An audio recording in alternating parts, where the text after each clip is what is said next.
Telegramis განმავლობაში გადაუღებლად თოვდა გომბორის უღელტეხილზე, რის გამოც გზის ამ მონაკვეთზე გარკვეული შეზღუდვებია დაწესებული. Საპატრულო პოლიციის კახეთის რეგიონული სამმართველოს ინფორმაციით გომბორის უღელტეხილზე მისაბმელიანი, ნახევრად მისაბმელიანი და საზოგადოებრივი ტრანსპორტის მოძრაობა აკრძალულია.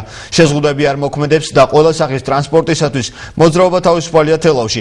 გამგეობის ინფორმაციით ამინდის გაუარესების შემთხვევაში თვითმმართველობაში შესაბამისი ტექნიკაა მობილიზებული.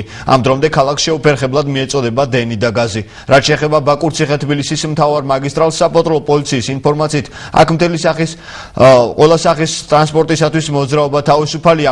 საქართველოში ტემპერატურის ვარდნა და თოვა კიდევ რამდენიმე დღეს გაგრძელდება. სინოპტიკოსები ამინდის გაუმჯობესებას 19 დეკემბრიდან ვარაუდობენ. Am მომენტისათვის მდგომარეობა არის უცვლელი, არის ინტენსიური თოვლი გომბორის უღელტეხილზე, გზის სამონაკვეთზე ისევ და ისევ შეზღუდული არის მოძრაობა მისაბმელიანი და ნახევარმისაბმელიანი სატრანსპორტო საშუალებებისათვის, დანარჩენი სატრანსპორტო საშუალებებისათვის მოძრაობა დასაშვებია ნებისმიერ ესე იგი მდგომარეობაში.